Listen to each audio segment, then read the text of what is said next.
Менің түсінігімде психология адамның ішкі рухани әлемінің ғылымы. Бұл ғылым адамдардың қоршаған ортаға деген қарым-қатынасын зерттеуге көмектеседі.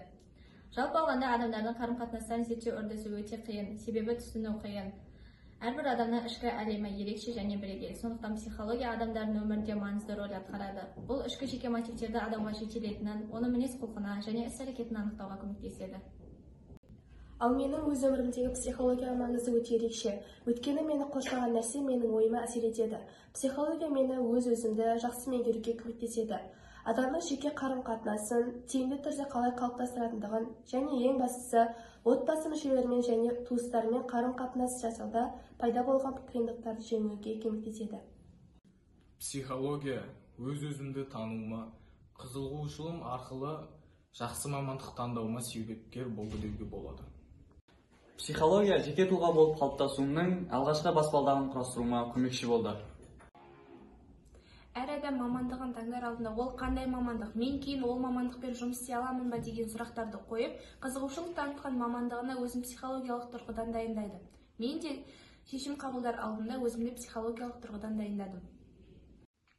Әр оқушының, әр адамның психологиясы әртүрлі. Сондықтан қарым-қатынас жасай білу және тіл табыса білу бұл өмірде қажет іс-әрекеттер білемін.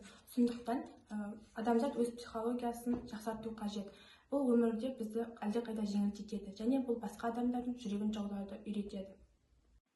Мен психология ғылымының құдіретіне, адамзаттың жан дүниесіне үңіліп, түсінуге, тығырыққа тіреліп, өмір жолында адасып жүргендегі көмек көрсете алатындығына басым иемін.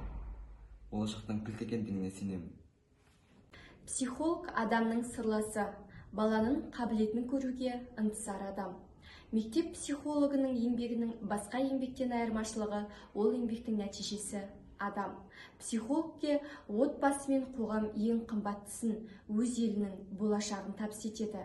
Сондықтан ұшқыр ойлы, мейірімі мол, шындық пен әділдіктің жақтаушысы көреген болуға тиісті. Мен психологпын, бақыттымын, себебі мен күнде таңертең мені асыға күтетін оқушыларымды көремін.